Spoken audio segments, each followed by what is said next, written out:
I call upon Mr. Lawrence Fox to continue the case for the proposition.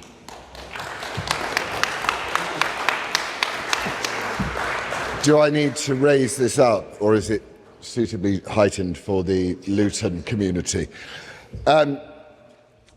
Before Neville Chamberlain flew to Germany to appease Adolf Hitler, he said, "European peace is what I'm aiming at, and I hope this journey may open the way to get it." And here we are, 87 years later, and European peace and peace in the West is being threatened again. Upon his return from Germany with his piece of paper, Chamberlain said, "We are resolved that the method of consultation shall be the method adopted to deal with any other questions that may concern our two countries."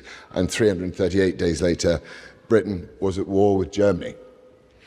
So this morning I was thinking about this debate and the worthiness of consultation, which Chamberlain invoked, and the motion this House believes the West is right to be suspicious of Islam. And then I started thinking about a cartoon that I have here in this envelope. It's a cartoon which I think it instills in me feelings much, much more worrying than suspicion. But, you know, in the spirit of consultation, I'll just leave it here for the moment, if we're okay with that. So, first let us start with the word suspicion. There was a minority, going back to Chamberlain and that brilliant foreign policy, there was a minority who were gravely suspicious of fascism leading up to the Second World War and were very vocal in that suspicion, who thought that Chamberlain's appeasement policy was just wrong, that far from being the peace in our time he promised, our appeasement would only serve to embolden Hitler. One of those who faced the most criticism for his prescience, suspicious prescience perhaps, was Winston Churchill. He saw fascism for what it was, an existential threat to the West. No one needs a history lesson from me, but it is possibly worth noting now, especially here, and thanks to our lovely friends outside, that it is perfectly acceptable and actively encouraged in every school, university, TV channel and media organisation across the West to be suspicious of fascism. In fact, if we listen to our friends outside, that's not enough. You've got to be an anti-fascist. You've got to take direct action against fascism. Chamberlain today just seems like a moronic simpleton to me. So perhaps the deaths of millions of people could have been avoided if only Churchill's suspicion had been heeded, that his perspective acknowledged, but he stood alone whilst the train continued to hurtle towards us because we didn't want to upset anybody. It is an entirely natural and positive human instinct to be suspicious of many things, from teaching our children not to get in cars with strangers, to friends checking in on each other when one is going on a date with a new person for the first time. Suspicion is healthy. It sparks in every single sinew of our being. It is the product of generational caution in pursuit of survival. It's central to our very fundamentalist of instincts. It isn't prejudice, it's prudence. Suspicion isn't hatred either. It's pattern recognition. And I would like to make it clear at this point, Arwa, I would like to thank you so much for inviting us to have this debate. And I know you've struggled so much with people trying to cancel you, and I know exactly what that feels like. So thank you so much.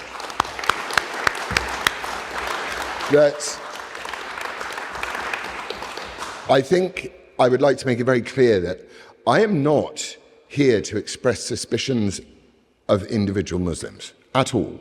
There are many Muslims, including within my own family, who I love deeply. And as a Christian, I am commanded to love my neighbour and to pray for my enemy. It is my most strongly held belief on this planet that every single human life is sacred and all lives matter.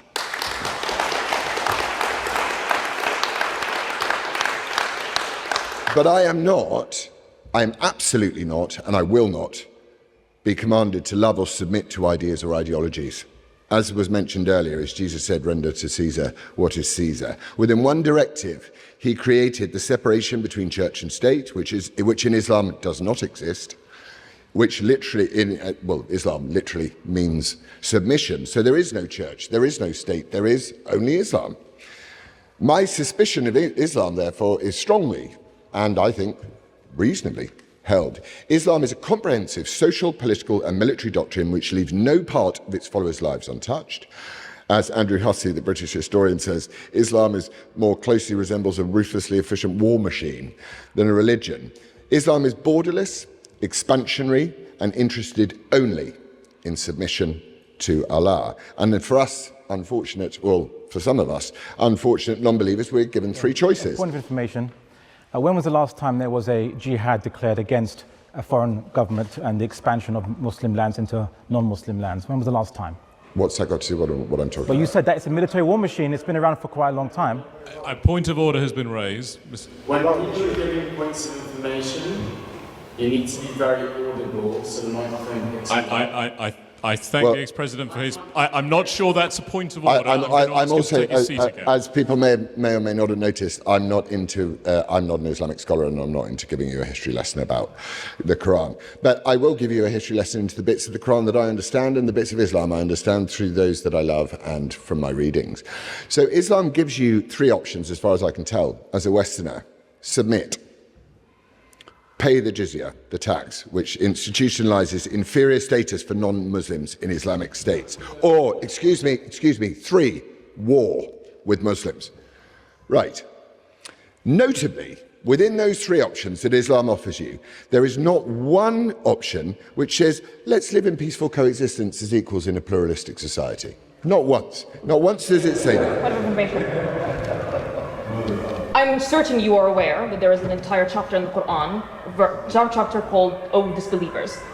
The final line of that verse in the Quran is, to you is your faith and to me is mine. Are you aware of that chapter in the Quran, and are you aware of the teachings of tolerance the Quran and the Hadith and the Sunnah have taught us for centuries? Allah, thank you. I'm just going to explain to you, one of the reasons why I didn't want to start quoting Quran verses was because I didn't want to come here and start talking about, it says here that you chop people's heads off, it says here that you do that, and it says here that you do that. I'm sure that there are very, very, very many verses in the Quran that talk about peace and love and happiness. It's just all we get is the bombs, the running over, the knives and the beheadings. So I'll move on if that's all right. Thank you very much. I'm done. Move on. Thank you very much. So I've said, notably, peaceful coexistence with non-Muslims is not an opportunity offered.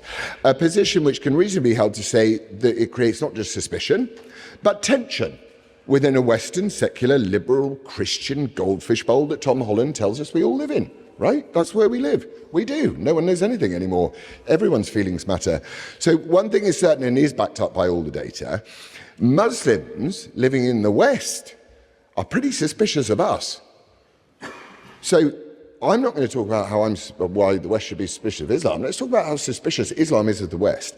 The Policy Exchange report, titled Unsettled Belonging, published in 2016, which claims to be the most extensive research of British Muslims ever conducted, revealed that, let's do it, 43% of British Muslims supported the introduction of Sharia, not British law, Islamic law. 53% prefer to send their children to school with strong Muslim values, suspicious perhaps of Western ones. Maybe, I don't know. 44% that schools should be able to insist on face coverings.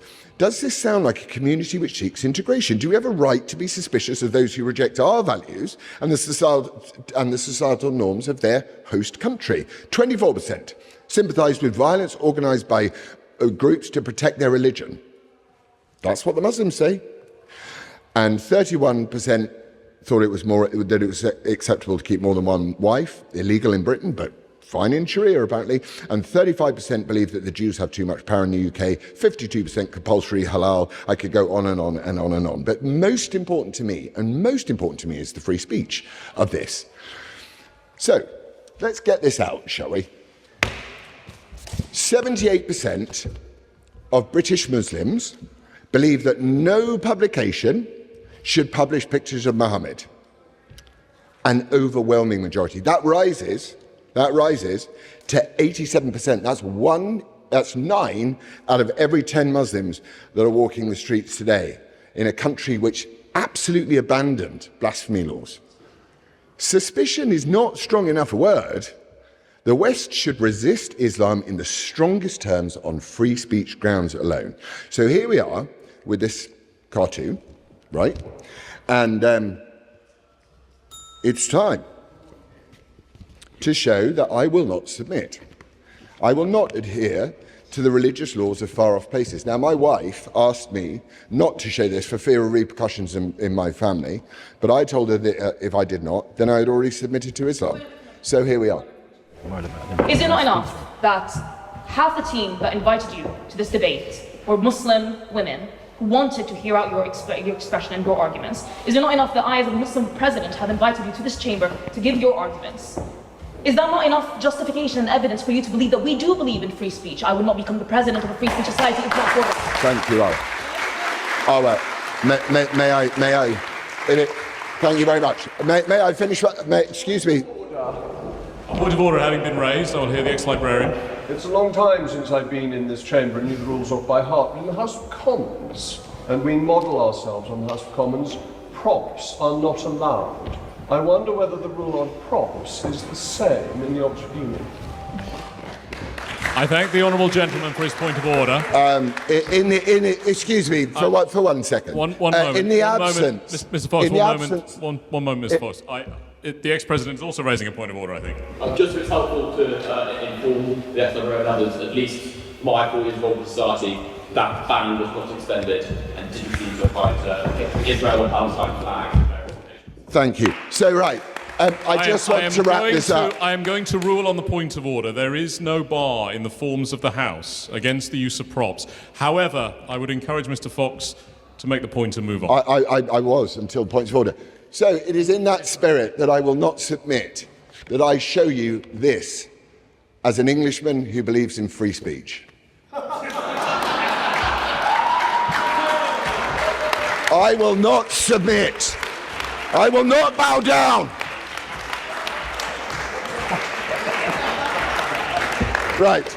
So, I think which rather proves the point I was trying to make, that in this envelope lived your fear, and your fear of Islam and what Islam will do to you that when you upset its very oversensitive sky wizard. And what lived in this room is a healthy and brilliant and noble British tradition of suspicion of Islam. I encourage you to pass the motion. Thank you very much.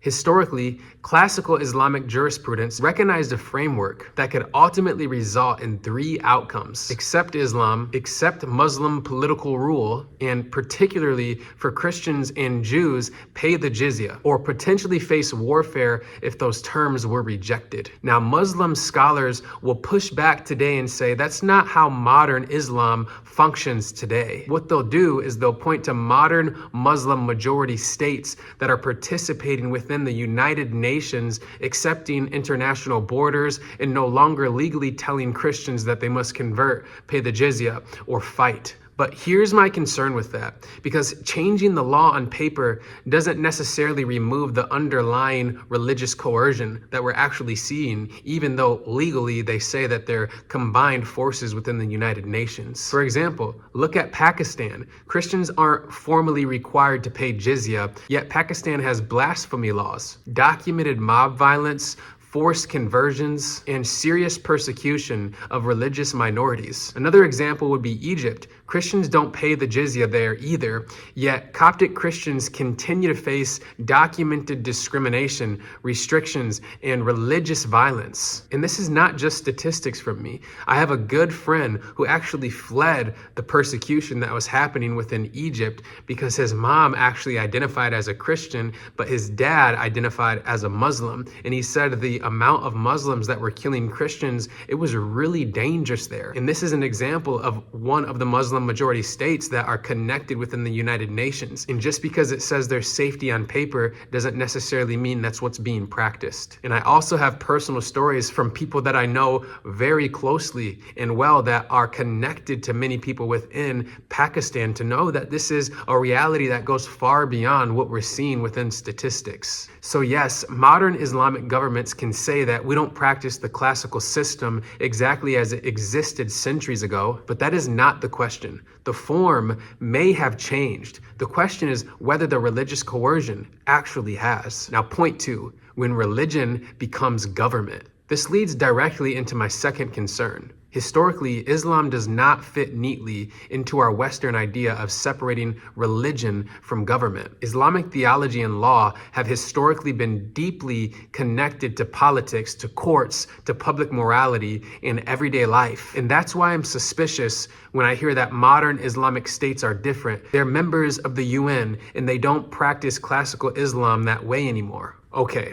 But what are some of our closest real-world examples? Look at Pakistan, look at Egypt, and there's more. Those were just 2 examples that I'm using. Neither force Christians to pay the jizya today, yet both have serious documented religious freedom problems. And as Christians, we have to be fair too. There have absolutely been people throughout Christian history who have committed violence and killed others in the name of Jesus. We shouldn't hide that or make excuses for it. When Christians have used our faith to justify evil, we should call it out. But recognizing failures in the name of Christianity doesn't mean that we can't examine what's happening in the name of Islam today and right now. Islam is growing rapidly around the world, and there are places right now where Christians, converts, and other religious minorities face persecution connected to Islamic beliefs, laws, movements, or violence. And that's why Islam is the focus of this debate, because this is what's going on now. Not because Christians have a spotless history, not because every Muslim is an extremist, but because we're talking about a religious and political ideology whose influence is definitely growing. And we should be able to examine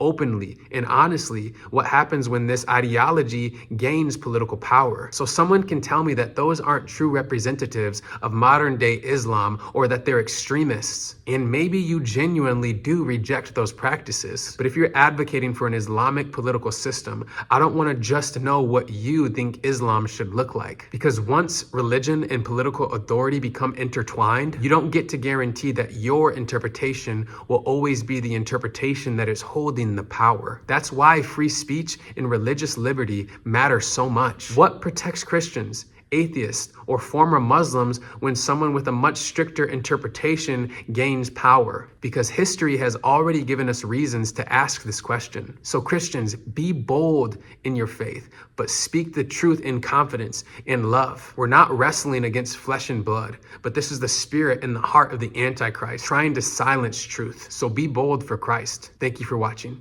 God bless.